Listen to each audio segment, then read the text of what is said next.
자, 안녕하세요.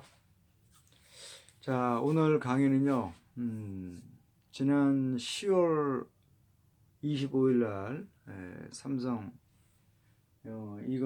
이대 회장, 이건희 회장님 이제 돌아가셨습니다. 좀 아까우신 분이죠.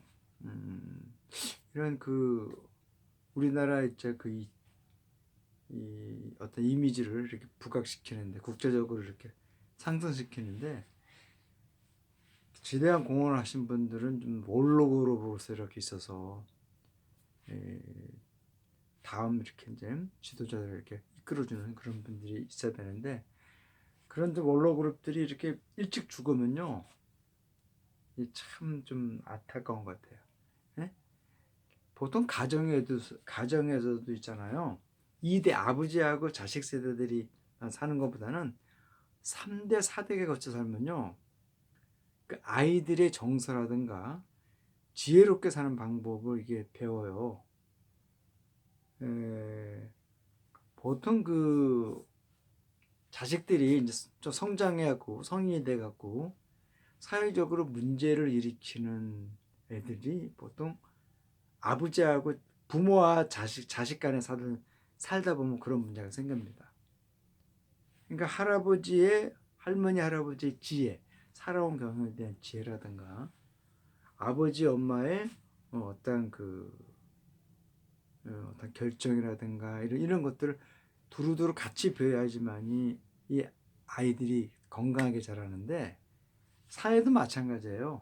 이런 원로 그룹들이 사회에 잘 포진돼 갖고 세상의 양면을 잘 이렇게 보게끔 길을 이렇게 보여주는 그런 해야 되는데, 그런 분들이 이렇게 죽으면 좀 안타깝죠, 그렇죠? 근데 사실만큼은 사셨잖아요. 78, 그죠? 78세입니다. 78세예요. 1942년생이니까 78세죠. 그렇죠? 그죠? 근데 2000 몇째입니까? 2014년인가요? 16년인가에 그때 심근경색으로 자택인 한남동에서 순천향병원을 입원해서 그때부터 거의 이제 사망 선고를 받은 거죠. 그러니까 한 70 한 초반에 이제 그랬다는 거죠, 그때. 근데 그 아버지인 이병치 씨도요, 1910년생이세요. 이분도 1987년에 7년에 돌아가셨습니다. 그러니까 한 78세가 비슷한 나이죠, 그렇죠? 네. 좀 아까우신 분이 돌아가셔갖고 어떤 그렇습니다. 인명은 제천이라 했으니까 그게 어떻게 하겠습니까, 그렇죠? 다음에 어떤 후대 사람들이 잘 나오기를 바랄 뿐입니다. 자, 오늘은요, 강의를 삼성의 공가라는 제목으로 제가 말씀을 드릴게요. 저 공가라는 게 뭐죠? 존경과 비난이에요. 삼성이 우리 사회에 끼친 공이라든가 이 과에 대해서 좀 따져보자라고 하는, 그래서 한번 제가 합니다. 보통 삼성은 신문에 계속 많이 나왔어요. 삼성 창업이라든가 발전미, 여기서 굉장히 많이 나왔어요. 대학 교수들도, 경영학과 교수들도 많이 떠들고, 그렇죠? 근데 저는 이제 제 강의는 대학에서 강의하는 게 아니라 그랬죠. 보통 고등학교 한 2, 3학년만 되면요, 신문을 보면은 이런 지식을 알고 있어야 된다라고 하는 것을 얘기하는 거예요. 기쁜 지식이 아닙니다. 그 중에서도 신문에 다 나와 있는 거를 얘기할 수도 있고, 아니면은 저만이 알고 있는 지식도 있어요. 그러니까 이렇게 어려운 건 아닙니다. 자, 전체 한번 보세요. 삼성은 1939년에 이제 설립을 했습니다. 요거는 이제 제가 호암평전이라고 하는 책을 옛날에 이렇게 비매품으로 있던 걸 제가 하나 어떻게 구했었는데, 누가 이렇게 제 책을 가져갔나 모르겠습니다. 지금 그 책은 이렇게 생산을 안 해요. 그래서 그 책 소장만 해도 시간이 지나가면은 이병철 씨의 그 호암평전은 재산 가치가 있는 그런 책인데, 누가 가져갔어요? 좀 그러면 안 되는데, 그죠? 그래서 제가 이제 좀 봐갖고 좀 거기서 정리해서 무슨 강의도 할 게 있었는데 못했습니다. 창업은 39년 대구에서 했습니다. 이병철 씨의 이 창업 비하는요 그렇게 어렵지가 않아요.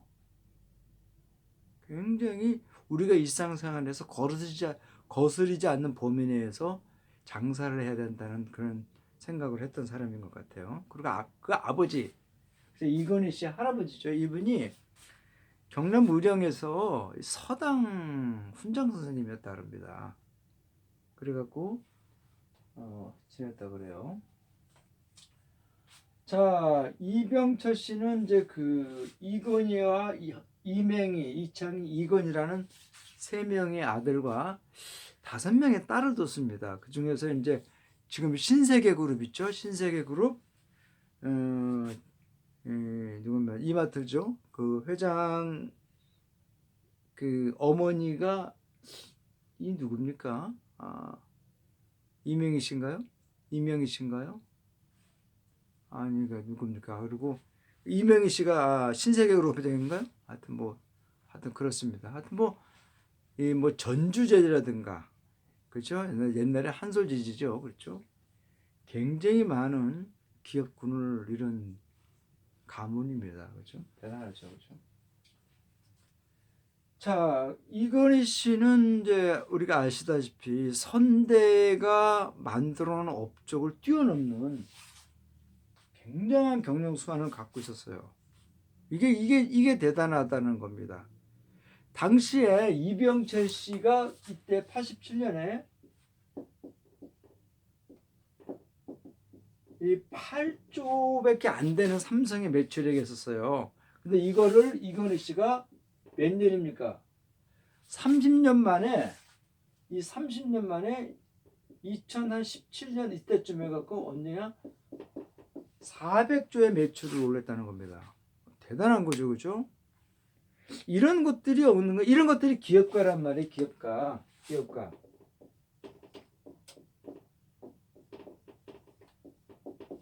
이런 사람들이 기업가예요. 지속적인 R&D, 투자와 연구를 통해서 자기네 기업의 이 외형과 내실을 꽉 키워나가는 게 이게 바로 기업가란 말이에요. 그러니까 이런 것들을 통해서 국가 발전과 국민들의 생활이 확 나아지게 하는 게 이게 기업가란 말이에요. 그래서 일부 기업가들은 이런 생각을 한다는 거죠. 뛰어난 경영인들이죠. 내가 이렇게 회사가 돈을 줄 때 내가 차려놓은 이런 회사에서 일하는 직원들 돈을 받고 봉급을 받고 너무 할 때 하는 그런 모습에 나는 일을 한다는 그런 얘기가 있었어요. 이건 장사꾼 생각은 아닌 거죠. 장사꾼은요, 어떻게 하면 돈을 적게 줄까? 안 줄까라고 하잖아요. 직원들, 자기가 데리고 있는 직원들을. 근데 기업가는 그게 아니라는 거죠. 그 일한 사람들이 돈을 받아서 기뻐갖고 가족들이 행복한 순간을 보내는 것들을 보고 굉장히 즐거워한다는 거죠. 기업가들은요. 자, 이런 정신들이 이제 기업가인데요. 이맹희 씨도 얼마 전에 죽었죠, 그렇죠? 지금 CJ 이재명인가 이재현이 씨요. 이재현 씨의 아버지인 이맹희 씨 죽었어요. 이창희 씨는 옛날에 세안테이프라고요. 하시는데 그 둘째 아들인데 자살해서 죽었어요. 동부 이천동인가요? 거기에서 아파트 스타로서 죽었는데 좀 그렇습니다. 근데 좀 허약했어요. 이창희 씨는 그 아버지인 이병철 씨가 이렇게 이제 세 아들을 봤을 때 이제 호암평전에서 이제 자식에 대한 느낌을 얘기한 게 제가 예전에 기억이 나서 그래요.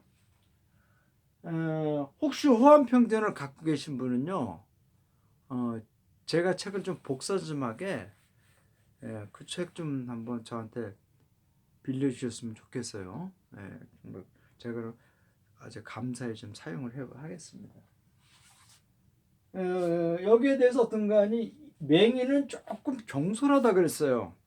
사장이라는 위치는 그러니까 그룹을 이끄는 사장으로서 위치가 약간 좀 경솔하다고 얘기를 했고 이창인 씨는 교수라든가 학교 쪽에서 이렇게 조용히 자기 이야기를 하는 그런 아이 같다라고 했습니다. 근데 반면에 막내인 이건희는요, 생각이 틀리다 그랬습니다. 무엇인가 과감하게 도전해 보려고 뛰어들려고 하고 새로운 것을 만들어내는 그런 것을 굉장히 즐겼던 것 같다 그럽니다. 그 얘기를 호환평전에서 썼어요, 이병철 씨가. 자, 그런데 이 이병철 씨하고 이건희 씨가 잡스 진짜 이 잡스를 만난 적이 있었습니다. 1980년 초 때인가요? 그때 만난 적이 있었습니다. 그때 이건희 씨가 생각이 확실히 바뀌었던 것 같아요. 네? 근데 잡스는 이제 그 세상이 이 정보가 개인적으로 다 오기 때문에 세상이 개인이 이렇게 이런 것을 정보를 소지하는 그러한 기계가 있어야 된다고 아마 설파를 했던 것 같아요. 근데 이병철 씨는 여기에 대해서 어떤 느낌은 오지만요, 구체적인 게 안 잡히는데 이 부분을 이건희 씨는 아마 이제 구체화 시켰던 것 같아요. 그러니까 생각이 틀린 거죠. 이병철 씨하고 이건희 씨는, 이병철 씨는 이제 이 보이는 현물을 통해서 어떤 부를 쌓아두는 그런 거죠. 근데 그런 게 한계가 있었단 말이에요. 그러나 이제 이건희 씨는 그런 아버지 선대가 쌓아놓은 그런 그 축적된 자본을 갖고 이런 걸 한 거죠. 세상이 어떻게 움직이겠다는 것을 보고 거기에 맞춰서 준비를 해서 어마어마한 삼성의 매출을 잡은 거죠. 굉장하죠. 자, 그래서 저는 이래서 선대의 경영 능력을 뛰어넘는 저는 그 인사이트가 있다는 거죠, 이건희 씨가. 물론 이런 것도 있어요. 경제 발전에 지대한 공헌도 했지만요, 그로 인해서 우리 사회, 뭐 조선일보나 동아일보, 중앙일보 이런 중요 일간지들이 삼성을 과하게 옹호하는 기사를 많이 썼어요. 언론도 마찬가지고 방송국도요. 그 부분은 우리가 반드시 짚고 넘어가야 되는 거죠. 삼성이 없으면 무조건 안 된다? 그건 아니잖아요. 도둑질한 거는 분명히 과를 책임져서 못하게 해야 되는데 그거를 삼성이 없으면은 뭐 우리 사회가 망한다, 우리 국가 망한다는 식으로 조선동아 중앙 한경 매경이 떠든단 말이에요. 그러면 어떤 사람이 내 재산을 일부 도둑질하면요, 이거 인정할 거예요? 그렇죠? 그럼 논리가 안 맞잖아요. 형평성이 안 맞잖아요. 그건 아니라는 거죠, 그렇죠? 이 문제가 왜 얘기하는 거니? 이병철 씨가 50년대 때 제당 원당이죠. 이 사카린을 밀수했습니다. 사카린이 일본 말인 것 같아요. 수입을 했는데 이 밀수 사건이 66년인가요? 66년이죠. 밀수를 했는데 이 밀수 사건이 큰 됐는데 이거를 누가 썼습니까? 이명희 씨가 뒤집어 썼어요. 회장인 아버지가 모를 리가 없잖아요. 근데 이명희 씨가 항고를 해갖고 넘어갔다라는 거죠. 그때 뭐 이명희 씨가 다 했다고 뭐 그렇게 얘기했나 봐요. 근데 제가 봐서는 그건 아닌 것 같아요. 분명히 아버지는 알았는데 아버지는 아직까지 중요한 역할을 해야 되니까 일단은 뒤로 좀 빠지고 책임을 이명희 씨한테 지자라고 이명희 씨가 지고 아마 거기서 문제를 이제 수습을 하는 쪽 같아요. 정치권하고. 자, 그런데 이때에 넘어갔고 이제 박정희 씨가 들어오기 전에 60년에요. 어떤 일이 벌어졌는 거 아니? 50년대에 그 부패 기업인들 청산을 한다고 이 군사 정권이, 박정희의 어떤 5.16 군사 정권이 이제 많은 기업인들을 소환했는데 이때 이병철 씨가 기업인들을 대표를 해갖고 이런 말을 했다는 거죠.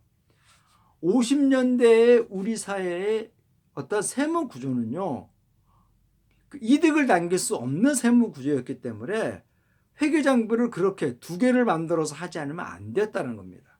밀수도 해야 되고, 그렇게 해서 하지 않으면 기업을 운영할 수가 없었다 그래요. 그렇게 해갖고 박정희 씨하고 그 어떤 관계를 잘 만들어서 뭐 그런 이병철 씨하고 기업인들은 풀어주자.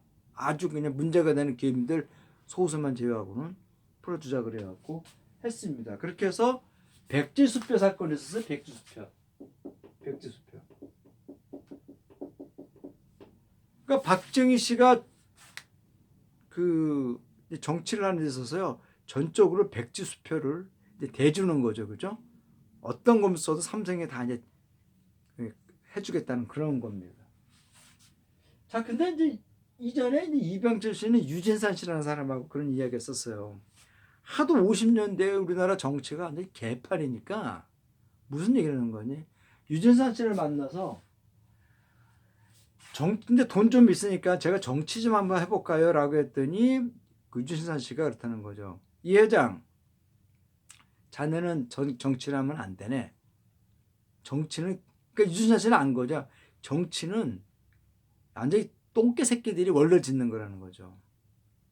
자네는 그냥 돈 많이 벌어갖고 기업하다가 문제가 있으면은 정치인들한테 이렇게 로비를 해서 해갖고 기업을 운영을 해서 인재를 양성하라 그랬습니다. 기업에서 번 돈 갖고.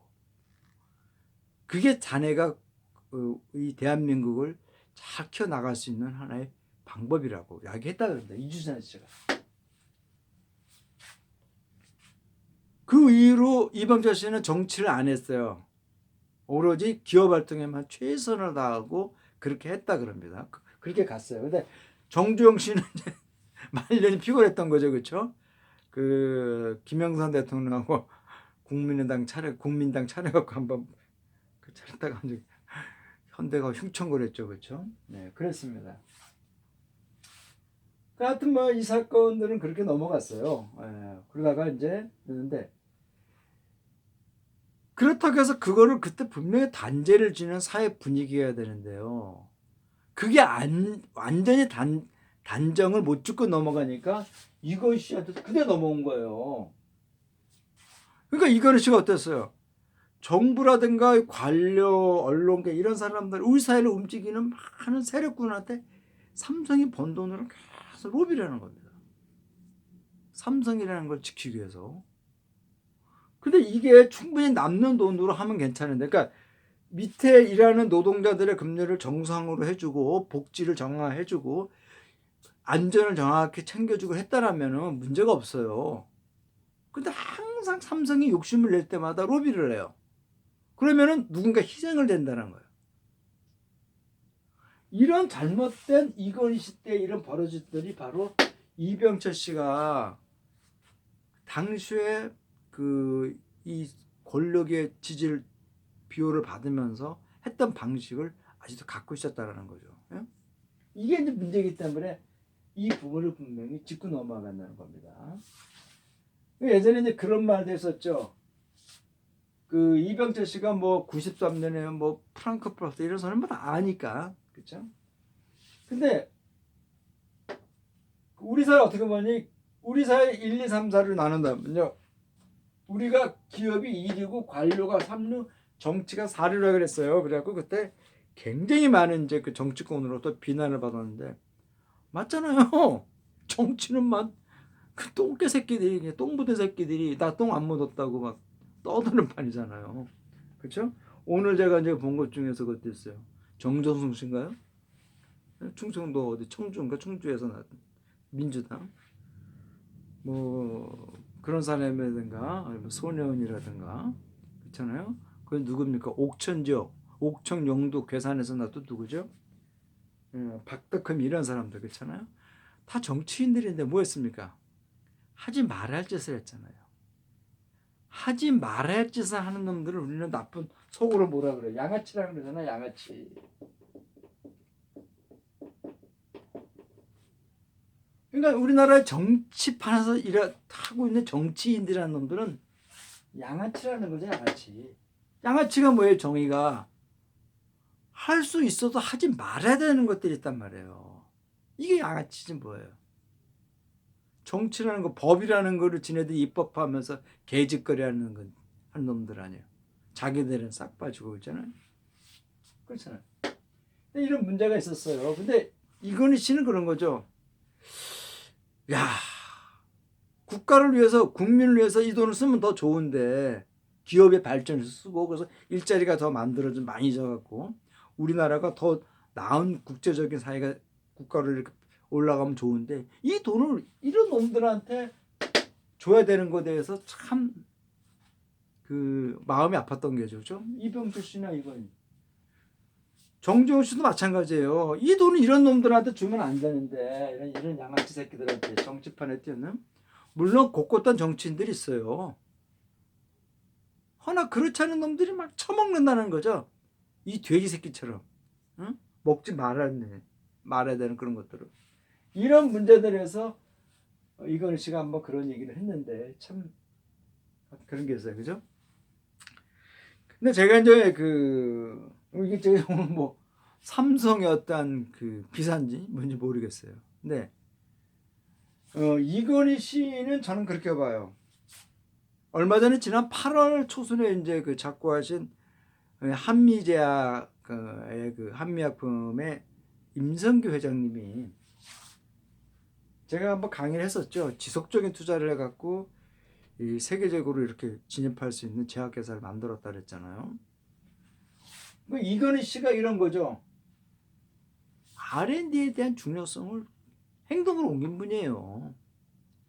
R&D를 지속적으로 투자해서 이 인재들을 끌어모아서 인재들의 머릿속에서 무엇인가 무근한 아이디어를 구체화시키는 이런 걸 한 거죠. 이런 생각들이 참 좋았던 것 같아요. 그로 인해서 이제 발전하다 보니까 소외된 계층은 사실은 이런 양아치 새끼들한테만 안 줬으면은 괜찮지 않았겠네가 봐요. 그럼 뇌물 살 것도 없잖아요. 그렇잖아요. 하여튼 그랬던 것 같아요. 그래서 삼성의 공과는요. 저는 그렇게 봐요. 그래도 공이 과보다 더 적으니까 제가 넘어가요. 그리고 따질 건 따져야 돼요. 이 아버지 때 분명히 매듭을 짓는 사회 분위기가 형성됐어야 되는데 근데 못했어요. 박정희의 20년 장기 집권이 사회를 부패화시킨 거죠. 그렇죠? 이런 것들이 아들이 배웠잖아요. 그렇잖아요? 아버지가 맨날 술만 먹는데 자식놈이 뭘 배우겠어요? 술만 먹죠. 알코올 중독자밖에 됐어요? 아버지가 맨날 엄마 놔두고 다른 데 가서 개짓거리 하면은 아들이 뭐 배우겠어요? 그거 하잖아요. 똑같은 거예요, 이게. 이런 것들은 이제 문제가 우리 사회에 문제가 된 거죠. 그렇죠? 이제 이재용 시대가 왔는데 저는 이재용 씨에 대한 능력이 좀 부족한 것 같아요. 이 삼성이라는 국제적인 그룹을 기업을 이끌기에는 좀 부족하지 않았나 봐요. 이제 뭐 50이 아직 50이 넘었죠? 68년생이니까 53이네요. 그렇죠? 둘인가요? 셋인가? 그렇잖아요. 뭐 서울대 뭐 동양사학과인가요? 무슨 뭐과 나왔다 그러는데 모르겠습니다. 경복고등학교 출신인 걸 제가 알게 됐는데. 근데 이 사람이 이커머스라는 전자상거래 회사를 처음 만들었는데 실패했어요. 그때 한 100억 정도로 투자했다고 제가 들었는데 그때 실패했습니다. 능력이 좀 문제가 있죠. 그렇죠? 그리고 지난번에 그 아직도 재판 중이지만은 박근혜 정부 때 자기네 어떤 지배권을 이재용이 지배권을 주기 위해서 하지 말아야 행동했잖아요. 국민연금을 정부에 박근혜 어떤 저거를 비용을 받아갖고 쓴 거 아닙니까? 그래서 자기네의 어떤 통합에 행동했던 거 아니에요. 그건 잘못된 거잖아요. 국민연금은 우리나라 국민, 대한민국 국민 하나하나 한 분이 미래의 안정적인 노후 생활을 보내기 위해서 모아둔 건데 자기네들 그걸 쑥 쓰고 원금만 갖다 놓으면 어떡해요? 하루에 투자에 따라서 그 이자가 틀려지게 나올 수 있는 건데요. 그렇잖아. 이 부분은 이재용이가 하면 안 되는 것 같단 말이에요. 그렇잖아요.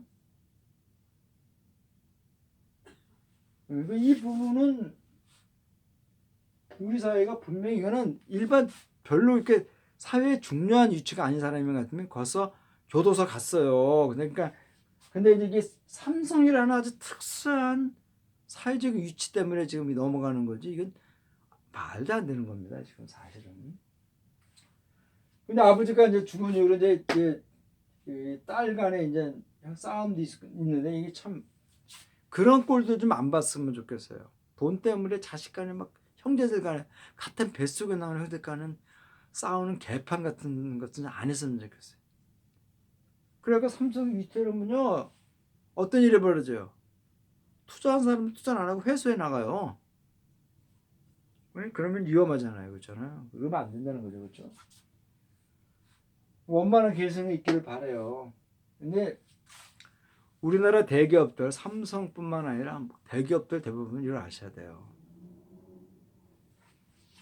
이 대기업들은요, 그들 가족만의 기업이 아니에요. 국민들과 같이 함께하는 기업이란 말이에요. 이런 국가 간이 걸린 그러한 사고방식을 갖지 않으면요, 우리나라에서 대기업 운영을 못 한단 말이에요. 그런 걸 가져야 돼요. 이 삼성이라는 회사가 여태까지 이렇게 그 80년간을 버틴 것 중에 하나는요. 이 국민들이 가족 같은 관계에서 그냥 카바를 해주고 이렇게 해서 웬만해도 그냥 과오를 해도 넘어가줘서 이렇게 했잖아요. 그리고 그것이 뭐예요? 가족적인 관심 때문에 삼성이 버텨나간 거예요. 우리나라 대기업들이. 그런데 자기네들이 주식을 더 많이 가졌다 그래갖고 자기네들이 기업들을 지네들 멋대로 하면 돼야 안 돼요. 안 되잖아요. 이재용 씨가 이번에 올라와서 이런 생각들이 몸에 갖추지 않으면요 삼성은 공중분해되는 거예요. 그럼 대한민국 망하는 거죠. 뭐 있어요. 다른 사람 다 죽이고 지만 하고 나도 도망가서 살면 뭐합니까? 그럼 안 되잖아요. 그렇죠? 그런 식이 안 켜지길 바라요. 이부진 뭐 이서연 그 막내딸은 저 윤영인가 누가 미국에서 교통사고로 죽었는데 여러 얘기가 많죠. 남의 사생활은 얘기하지 말아요. 그런 얘기들은 술 먹고 그냥 둘이서 그냥 떠드는 얘기지. 그걸 갖다가 막 떠들면서 막 확실치도 않은 것 같고 막 떠들고 다니는 그런 이 개 같은 짓들은 하지 마셔야 돼요. 그렇죠? 남의 가정의 사생활은 떠들면 안 되잖아요. 그렇죠? 네. 그래서 제가 오늘은 강의는 겁니다. 삼성의 공과를 얘기를 하는데 여러 가지가 있어요. 근데 간략하게 했어요. 근데 아무튼 뭐 삼성이 향후 이재용 씨 문제를 통해서 잘 원만하게 해 나가기를 저는 이제 바랄 뿐입니다. 네, 다음 시간에 또 뵙겠습니다. 네.